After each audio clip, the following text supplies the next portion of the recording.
नमस्ते मित्रों, मैं डॉक्टर अवधेश विद्यालंकार आप सभी का हार्दिक स्वागत एवं अभिनंदन करता हूं टीचर्स अड्डा के यूट्यूब मंच पर। मैं कोई क्लास लेकर के आपके बीच में नहीं आया हूं। आज मैं एक ऐसे व्यक्तित्व को आपसे मिलाना चाहता हूं जिनकी सफलता जो है हम सबके लिए प्रेरणादायी होगी। सीटेट का रिजल्ट आया था। आप में से बहुत सारे लोग थे जो सीटेट के रिजल्ट का इंतजार कर रहे थे। और जब वो रिजल्ट आया है तो उसमें एक ऐसा व्यक्तित्व हमारे साथ है जिन्होंने बहुत अच्छा स्कोर किया है। सीटेट तो पास सभी लोग कर लेते हैं, जो लोग तैयारी करते हैं कर ही लेते हैं, लेकिन अच्छे अंकों के साथ सीटेट पास करना वो अपने आप में एक चैलेंजिंग होता है। और उस चैलेंज को स्वीकार करते हुए इस व्यक्तित्व ने, इस पर्सनैलिटी ने, इस शख्सियत ने एक नया कीर्तिमान स्थापित किया है। तो मैं ऐसा परिचय कराना चाहता हूँ। बाकी बातें हम लोग करते ही रहेंगे। मैं पहले आपका परिचय करा देता हूँ हमारे आज के अतिथि सीमा रानी जी से। मैं बहुत अधिक आप मैं स्वयं आपके विषय में बहुत अधिक ना कह करके आपसे ही प्रश्नों के माध्यम से बात करते रहेंगे। सीमा जी, आप एक बार हमारे दर्शकों को अपने अपने विषय में थोड़ा सा बताइएगा। और देखो, इसमें अब हमारे जो दर्शक हमें देख रहे हैं, मैं आपके लिए एक जानकारी और दे देता हूँ। जब हम पढ़ाई कर रहे होते हैं, जो हमारी अवस्था पढ़ने की होती है, उस समय जब हम पढ़ते रहते हैं तो एक पढ़ाई के टच में बने रहते हुए हम कोई भी परीक्षा आसानी से पास कर सकते हैं। पर एक लंबे अंतराल के बाद, पढ़ाई छोड़ने के बाद, गृहस्थी में आने के बाद फिर से पढ़ाई शुरू करना और पढ़ाई शुरू करके एक नए कीर्तिमान के साथ किसी परीक्षा को पास करना, ये अपने आप में और अधिक प्रेरणादायी हो जाता है। तो सीमा जी, पहले थोड़ा सा अपने विषय में बताइएगा, अपना परिचय दे करके। और आपका अभी तक की जो पढ़ाई रही है और गृहस्थी में कैसे आपकी अब तक की यात्रा रही है, बाकी बातें फिर आपसे करते रहेंगे। सीमा जी। नमस्कार सर। और मेरा नाम सीमा भारद्वाज है और मेरे हस्बैंड देवदत्त भारद्वाज जी वो प्राइमरी टीचर हैं दिल्ली में। अच्छा। दो बच्चे हैं, 19 इयर्स शादी को हो चुके हैं। बेटी कॉलेज जाने वाली है और बेटा भी 10th में आ गया है। और बहुत लंबा गैप हो गया, 19 इयर्स बिफोर बीएड की थी। तो थोड़ा एक बार तो सुनना ही अजीब लगा था कि भाई अब लगा था अब नहीं करना है, लेकिन मेरे। सीमा जी, मुझे लगता है आपके पति आपके साथ बैठे हैं और आप उन्हें देख रही हैं, ऐसा लग रहा है मुझे, साथ में बैठे हैं। ओके। हाँ जी, वो बैठे हैं। अच्छा अच्छा, चलिए, बड़ी अच्छी बात है। देखो, जिनके जीवन साथी उनके हर कदम पर साथ रहते हैं, ये और सौभाग्य की बात होती है। तो बहुत अच्छा लगेगा आपकी यात्रा को सुनना। हम सबको थोड़ा सा विस्तार से बताइएगा अपने बारे में। जी। अब बच्चे एक्चुअली बड़े हो गए, तो उन्होंने उनको पढ़ाती थी तो उन्होंने बोला कि मम्मा एक बार आप भी ट्राई करो ना। फिर मेरे भाई हैं दीपक कौशिक, उन्होंने काफी साथ दिया। उन्होंने बोला कि चलो एक बार करके देख लो। मैंने कहा नहीं, अब शायद ना हो पाए, काफी लंबा गैप हो गया है। तो वो बोले नहीं चलो, क्या हो गया, कुछ खोने के लिए तो है नहीं, क्या हुआ, करते हैं। तो उनके कहने पर, भाई के कहने पर ज्यादा मैंने ट्राई किया। और बच्चों ने, फिर हस्बैंड ने भी बोला कि चलो सब कह रहे हैं तो एक बार देख लेना चाहिए। और इससे सबको, और जो लेडीज जो ये बोलती है कि भाई फैमिली की वजह से टाइम नहीं मिल पाता है, ये नहीं हो पाता, तो उनको भी थोड़ा ये मोटिवेशन मिलेगी कि भाई सब कुछ पॉसिबल है अगर आप दिल क्या से उस बात चीज है। को इच्छा करो तो। तो ये बात देखो, मैं अपने जो दर्शक हैं, हमारे हमारे साथ बहुत सारे ऐसे विद्यार्थी जुड़े जुड़े हुए होंगे, जो कामकाजी महिलाएं भी होंगी, कामकाजी पुरुष भी होंगे, जो पढ़ाई के साथ साथ अपना कोई कार्य भी कर रहे होंगे। सबकी आर्थिक स्थिति भी ऐसी नहीं होती कि वो पढ़ाई के लिए अपना समय पूरी तरह से निकाल सके। तो पर उनके मन में ये एक डर रहता है कि हम लोग अपने काम के साथ जो है कैसे इस टेस्ट को पास कर पाएंगे, किसी भी परीक्षा को पास कर पाएंगे। तो आप तो एक तरह से बड़ा उदाहरण हो गए। काम के साथ तो व्यक्ति एक अवस्था में फिर भी कर लेता है, पर गृहस्थी में आकर के, मैं खुद एक गृहस्थी अभी हुआ हूं तो मैं इसको देख रहा हूँ कि बच्चों के साथ, परिवार के साथ ये चीजें बहुत कठिन हो जाती हैं। और उसके बाद फिर आपने, मैं थोड़ा सा एक बार अपने जो दर्शक हैं उनको सीमा जी के नंबर आप बता देता हूँ। सीमा जी के नंबर बहुत अच्छे नंबर हैं। मतलब ऐसे नंबर हैं, आप लोगों को देख करके लगेगा कि देखो, इस अवस्था में दोबारा से पढ़ाई शुरू करके और फिर इतने अच्छे नंबर लेकर के आना। सीमा जी के जो नंबर हैं, सीडीपी में इनके 30 में से 25 नंबर हैं। ये इस अवस्था में आकर के फिर से तैयारी करके, और सीडीपी में 30 में से 25 नंबर हैं, मैथमेटिक्स में 25 नंबर हैं, और एनवायरमेंटल स्टडीज में भी 25 नंबर हैं। 25 नंबर पर बिल्कुल लगाया हुआ था कि इससे कम नंबर नहीं आने चाहिए। और लैंग्वेज वन सीमा जी आपकी क्या रही है? हिंदी? नहीं, संस्कृत रही है सर, लैंग्वेज 1 मेरी। लैंग्वेज वन संस्कृत रही है। और मैं जी। तो कल जब सीमा जी से बात हो रही थी, सीमा जी हमारी पेड बैच के स्टूडेंट हैं, अभी भी DSSS की भी तैयारी हमारे साथ कर रही हैं। और सीमा जी ने कहा कि सर वैसे मेरा मैथ्स बढ़िया है, और मैथ्स बढ़िया होने के बाद कोई व्यक्ति संस्कृत में पढ़ाई कर रहा है, इसलिए कर रहा है कि सर जब चैलेंज लेना था तो ये चैलेंज लेना, फिर अच्छा चैलेंज लें कोई ऐसा, तो जो आता है वो तो आता ही है, और जब तैयारी करनी है तो फिर संस्कृत को लेके इन्होंने पढ़ाई की, हमारे साथ पढ़ाई की। और देखो 30 में से 29 नंबर, जब कोई अध्यापक ये सुनता है कि उसका जो परिश्रम है वो इस रूप में फलित होता है, तो बड़ा उत्साह मिलता है अध्यापक को भी, और आप सब लोगों के लिए भी, जो लोग लैंग्वेज वन, देखो लैंग्वेज वन के रूप में कोई संस्कृत नहीं लेता है, ज्यादातर जो बच्चे लेते हैं वो हिंदी को लेते हैं, और लैंग्वेज टू के रूप में जो है वो, और हिंदी से लैंग्वेज टू क्या थी आपकी? हिंदी थी सर। हिंदी में नंबर है आपके 30 में से 24, और जो संस्कृत है उसमें 30 में से 29 नंबर है। तो ये तो मेरे लिए आज जो है वो उछलने वाली बात हो गई है, कि मैं इसको देख करके इतना प्रसन्न हूँ सीमा जी, मैं बस क्या ही कहूँ आपको। और मैं आपको बड़ा धन्यवाद भी देता हूँ। चलिए, आपकी यात्रा जो है, एक बार थोड़ा सा अपनी क्वालिफिकेशन के बारे में बताएं, जब आपने गृहस्थी से पहले क्या क्या पढ़ाई की थी, और उसके साथ अभी क्या क्या पढ़ाई कर रहे हैं? जी, 12th के बाद ग्रेजुएशन की हिंदू गर्ल्स कॉलेज सोनीपत से, वहीं से सोनीपत से बिलोंग करती हूँ मैं। जी और फिर बीएड भी सोनीपत से ही की, हिंदू कॉलेज ऑफ एजुकेशन से। बस उसके बाद बीएड करने से पहले ही एक्चुअली शादी हो गई थी, बीएड में एडमिशन भी बाद में ही हुआ था। जी। उसके बाद फिर बच्चे हो गए, यहाँ पे इन लॉज नहीं थे, तो फिर वही पढ़ाई से कनेक्शन भी, और फिर जॉब के बारे में भी सोचना, बच्चों के लिए ही बस ये हो गया कि बच्चों का भी करना है। तो कोई इनको देखने वाला कोई नहीं है, सब कह रहे थे अरे कोई नहीं, करो तुम, बच्चों का तो हो जाएगा। फिर नहीं सर, मन नहीं माना कि बच्चों को अब ही देखो, देखना है। ये बहुत बड़ी बात होती है, क्योंकि प्रायोरिटी जो है वो सबसे पहले जो है हमारी संतान है, हमारी गृहस्थी है, परिवार है, बाकी चीजें तो बाद की हैं। और जब आपको बाद में समय मिला, फिर से आपने दोबारा से इस मैदान में कूदे हैं आप। बच्चों के ही कहने पे बच्चों ने ही कहा नहीं, एक बार करो ना मम्मा, देखा जाएगा, करो ना। मैंने कहा चलो भाई, अब तुम ही कह रहे हो, तुम्हारे लिए ही छोड़ा था, अब तुम्हारे ही कहने पे दोबारा शुरू कर लेते हैं।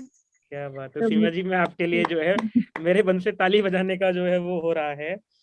अच्छा, थोड़ा सा सीटेट की तैयारी के बारे में बताइएगा बच्चों को, और बच्चे जो आपको देख रहे हैं उनको थोड़ा सा बताइएगा कि कैसे आपने अपनी तैयारी की है। ये जो 29 नंबर आए हैं, या जो जी 25-25 नंबर का आंकड़ा जो है वो बना हुआ है, तो ये कैसे थोड़ा सा आपने इसको किया है, सब्जेक्ट वाइज थोड़ा सा लेकर के बताइएगा। देखिए सर, सीटेट में जैसे पहले फॉर्म भर दिया, तो उसके बाद ये फॉर्म तो भर दिया, फिर ये लगा कि अब क्या, नहीं सिलेबस का पता है नहीं और कुछ। फिर यूट्यूब खोला, खोलते ही मुझे अड्डा 247 के आशीष सर से इनकी सीडीपी की वीडियोस देखी, फिर आपकी वीडियोस देखी, तो लगा कि हाँ अब हो जाएगा।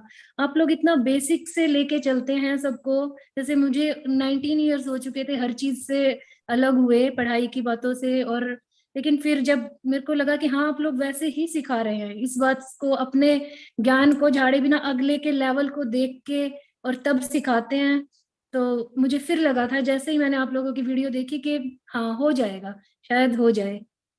ये कॉन्फिडेंस आ गया था, पहली वीडियो देखते ही आ गया था ये कॉन्फिडेंस मुझे कि मैं कर लूंगी अगर आप लोगों से जुड़ी तो।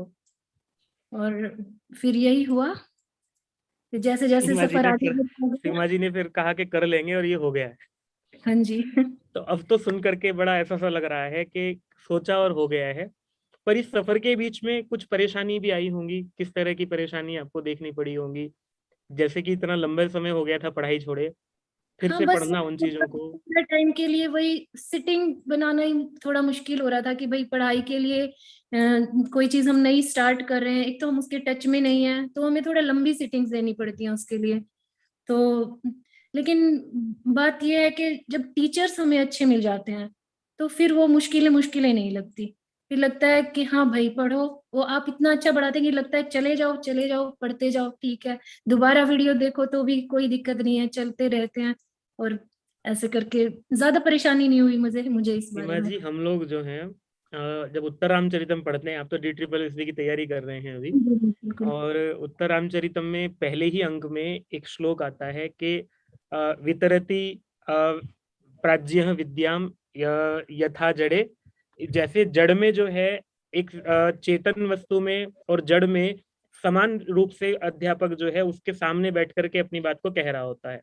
तो हाँ बच्चे जी। किसी भी तरह के हों, उन सबके सामने अध्यापक तो अपनी बात को बराबर तरीके से कहता है, उतनी ही ऊर्जा के साथ कहता है। और बिल्कुल। ये निर्भर करता है कि सामने जो व्यक्ति बैठा है, जो बच्चा बैठा है, वो आपकी बात को कैसे स्वीकार कर रहा है। तो मैं थोड़ा सा इस पे अपने आप को बैक फुट पे रख के मैं फ्रंट फुट पे आपको ही रखना चाहूंगा, क्योंकि ये बात ठीक है कि एक अध्यापक मार्गदर्शक बनता है, पर मार्गदर्शक अध्यापक जिसकी अंगुली पकड़ता है, वो अंगुली पकड़ाने वाला भी तो जो है ना साहसी व्यक्ति होना चाहिए।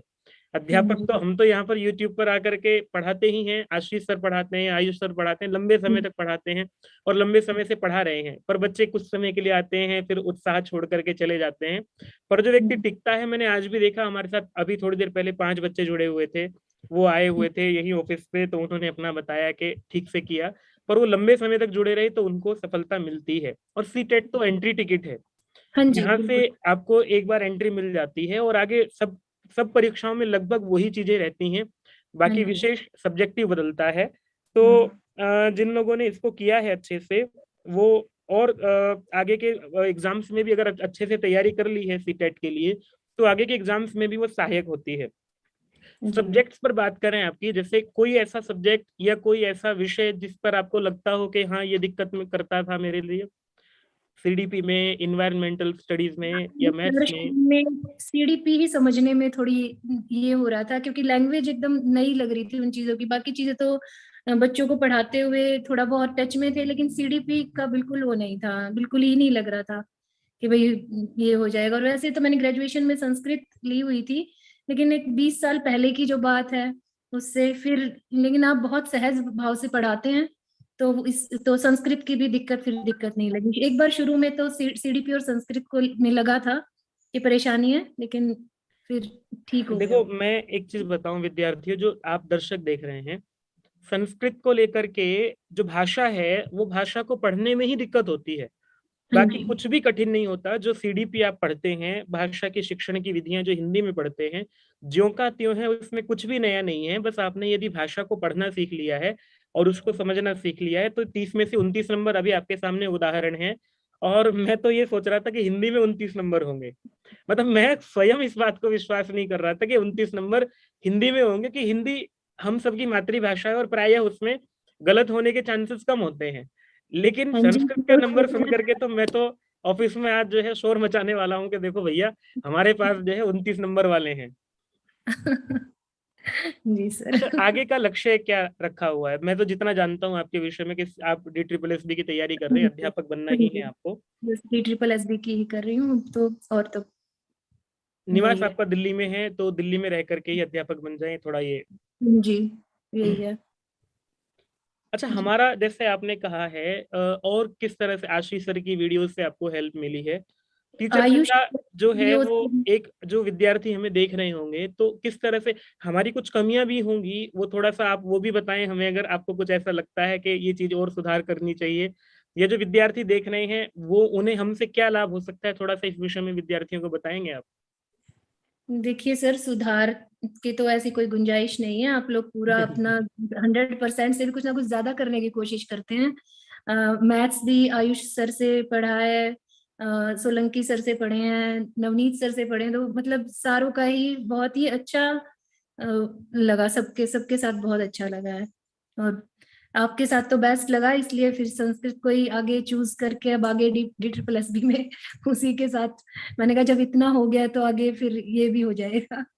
आपने बताया कि परिवार का सपोर्ट बहुत रहा है, और जी। ऐसे बच्चे जिसके होते, देखो बच्चों के लिए आपने अपनी पढ़ाई छोड़ करके, पढ़ाई को बिल्कुल वहीं विराम दे करके पहले आपने गृहस्थी को, परिवार को सामने रखा है, और वो परिवार आपको सामने करके फिर से आपको वहीं से शुरुआत करा करके, और आप, मैं इतना गदगद हो रहा हूँ ना आपके इस विषय को देख करके, तो इतना प्रसन्नता मुझे हो रही है कि भगवान जो है ऐसा परिवार सबको दे, ऐसे बच्चे सबको दे, और ऐसे माता पिता सबको मिले जैसा आपका परिवार है। मैं तो बस इसको क्या ही कहूँ इसके विषय में। तो आपके पति अगर आपके साथ हैं तो उनको भी नहीं मैं बहुत धन्यवाद कहना चाहूंगा कि ये अपने आप में एक मुझे उदाहरण है। अभी महिला दिवस हमने मनाए हैं, अंतर्राष्ट्रीय हाँ महिला जी दिवस 8 मार्च को। वो जी दिवस तो एक दिन केवल प्रतीक रूप में हम लोग मनाते हैं, पर महिला दिवस का जो बढ़िया उदाहरण, बहुत अच्छा उदाहरण, सुंदर उदाहरण हमारे सामने है, वो आपका परिवार है। इससे बढ़िया महिला दिवस और क्या मनाया जा सकता है कि जीवन भर पति पत्नी आपस में ऐसे सपोर्ट करते रहें। चलिए, बहुत अच्छा लगा आपके साथ इन सब चीजों को देख करके। मैं एक अंतिम प्रश्न आपसे पूछना चाहूंगा, और जी उस प्रश्न के बाद फिर आपसे और कहना चाहूंगा कि विद्यार्थियों को आप कैसे दिशा निर्देशित करना चाहेंगे आगे के लिए। आपके प्रेरणा स्रोत कौन रहे हैं? कोई ऐसा व्यक्तित्व आपके मन में आता हो जिसे देख करके प्रेरणा मिली हो अध्यापक बनने की? देखो, अध्यापन जो क्षेत्र है, इसमें बहुत लोग आना चाहते हैं। दो तरह के लोग आते हैं। एक वो अध्यापन करते हैं जिनका अध्यापन करना अंदर से रुचि का क्षेत्र होता है। दूसरे जी वो लोग सोचते हैं कि महिलाएं हैं और थोड़ा सा ये सेफ साइड है ही, हाँ जॉब जी की दृष्टि से आय का स्रोत अच्छा है, तो जी इसलिए अध्यापक बन लेते हैं। तो आपने किस तरह से अध्यापन के क्षेत्र को चुना और कौन आपके मार्गदर्शक और प्रेरणा स्रोत रहे हैं? मार्गदर्शक तो और प्रेरणा स्रोत भी कह सकते हैं, मेरे भाई हैं जिनका मैं पहले भी जिक्र कर चुकी हूँ, दीपक कौशिक। उन्होंने ही मुझे मोटिवेट किया, बहुत ज्यादा प्रेरणा दी कि नहीं, मुझे मुझे पता, मेरे मुझे अपने ऊपर इतना विश्वास नहीं था जितना उनको था। और कह रहे थे कि नहीं, तुम करके तो देखो, मुझे पता है ना होगा। तो उनकी ये बातें सुन के ही मुझे मोटिवेशन मिला। वो भी पहले एक अध्यापक थे, बाद में उन्होंने जॉब चेंज कर ली। और अ, वैसे फैमिली बैकग्राउंड काफी, मतलब भैया भाभी और टीचर्स ही हैं सब। तो काफी अध्यापकों का परिवार कह सकते हैं, हस्बैंड। तो वो तो आपके साथ हैं ही प्राथमिक विद्यालय में, और वो बच्चों का निर्माण करते हैं। और हाँ मैं जी ये मुझे विश्वास है, सीमा जी मुझे ये कह रही थी कि सर ऐसा कर लें, DSSB का ही पास करके तभी इंटरव्यू कर लें। हाँ मैंने जी कहा आप निश्चिंत रहिए, आपके साथ DSSB वाला इंटरव्यू करेंगे निश्चित, मुझे पूरा भरोसा है। और ये ये 29 नंबर देख करके तो मैं तो बहुत ज्यादा आश्वस्त हूँ। हम वो एक प्रश्न याद होगा आपको जो 30 में से 29 आने पर एक गलत हुआ है? नहीं है सर, याद नहीं देखा। नहीं देखा। नहीं चलिए, खैर देखा। सीमा जी, बस एक अंतिम मैं विषय आपसे जानना चाहूंगा। मैं बच्चों के कमेंट देख रहा हूँ, कोई आपसे, आप बच्चे, मैं आपसे पूछना चाहता हूँ, कोई आपसे मैम से कुछ पूछना चाहते हैं तो अपना प्रश्न पूछ लीजिएगा। और थोड़ा सा बच्चों के लिए बस अंतिम क्या मार्गदर्शन आप देना चाहेंगी अपनी तैयारी करते हुए? उदाहरण तो बहुत बड़ा है आपका बच्चों के सामने। मैंने इसीलिए आग्रह विशेष रूप से आपसे किया था कि वो सब तो ठीक है, DSSB तो हो ही जाएगा। और आपके इसमें हमारा ठीक है सहयोग रहा है, लेकिन इसमें सारा का सारा श्रेय जो है वो आपका ही है, आपकी मेहनत है, आपका परिवार है। तो बस अंतिम बार एक बार एक बच्चे को आप मार्गदर्शक की भूमिका के रूप में क्या संदेश देना चाहेंगे तैयारी की दृष्टि से? देखिए सर, मैं अपने आप को भी इस सिचुएशन पे तो नहीं देखती हूँ कि मैं किसी को मार्गदर्शन दूं। लेकिन फिर भी मैं ये कह सकती हूँ कि जीवन में कोई भी कठिनाई इतनी बड़ी नहीं है कि भाई आप उसको, कि भाई ओ मेरे को गृहस्थी देखनी है, मेरे को ये करना है, अब मैं नहीं कर पाऊंगी। तो इस बात को छोड़ के ये कहें कि मैं इन सब के साथ भी कर पाऊंगी। नारी शक्ति बहुत बड़ी चीज है। कम से कम एक लेडीज होने के नाते, लेडी होने के नाते मुझे अब ये तो विश्वास है कि जितनी शक्ति एक औरत में होती है उतनी किसी में भी नहीं होती। तो अगर कोई औरत इस बात से डिमोटिवेट हो रही है कि मुझे घर का काम भी करना पड़ेगा, मुझे बच्चे भी संभालने पड़ेंगे, और मुझे फिर मैं करियर पे कैसे फोकस करूंगी, तो ये आप अपने, ये आपकी कमजोरी नहीं है, ये आपकी मजबूती है। इसको अपने शक्ति बनाएं। और अ, हमारे टीचर से परिवार से जुड़े अब ये और ये लोग आपका बहुत सहयोग करेंगे साथ में। और माता पिता का मेरे बहुत आशीर्वाद रहा है इसमें। वो लोग भी काफी टाइम से चाहते थे कि भाई सारे बच्चे जॉब करते हैं और हमारी बेटी नहीं कर रही है, वो अच्छी थी पढ़ाई में। तो अब वो भी कह रहे हैं कि हमारा सपना भी पूरा हो जाएगा। आपकी विनम्रता और आपका ये जो अपनी पढ़ाई के प्रति ये जागरूकता है और ये लगन है, इसको देख करके बस मैं यही कह सकता हूँ अपने मन से, जो मेरे मन से आवाज आ रही है वो यही है कि हम पुरुष वर्ग जो है वो महिलाओं के त्याग और तपस्या के सामने कहीं भी नहीं ठहरता है। ये ठीक है, हम आपको सपोर्ट कर सकते हैं, पर आपके जितना परिश्रम और आपके जितना नारी शक्ति के जो महिला, हमारा मातृशक्ति जो हमारी है, उसके सामने पुरुषों का योगदान कहीं भी जो है वो नहीं हो सकता है। और आप लोगों के कारण से ही ये सृष्टि चलती है, और आप लोगों के कारण से ही पुरुष को बल मिलता है। और ये बात कही भी जाती है कि पुरुष की सफलता के पीछे जो है वो महिला का, किसी न किसी महिला का, चाहे वो माँ है, माँ के रूप में है, चाहे वो बहन के रूप में है, चाहे वो पत्नी के रूप में है, किसी न किसी महिला का हाथ होता है। तो आज आपके जो ये सफलता है उसके पीछे आप एक अंतिम रूप से अपने परिवार को, भाई को, या जिसको भी कहना चाहेंगे उनको कहें, और फिर हम लोग इसको समाप्त करते हैं।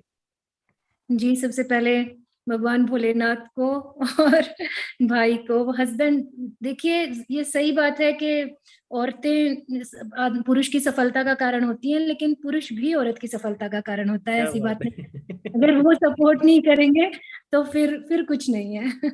उनका उनका भी साथ बहुत जरूरी है। और बच्चों को हमें थोड़ा इस ढंग से परवरिश देनी चाहिए कि वो भी सच में देखें कि भाई हमारे पेरेंट्स ने हमारे लिए क्या किया है, और वो उस बात को फील करें। और मैं बहुत प्राउड फील करती हूँ अपने बच्चों पे कि वो इस बात को समझते हैं।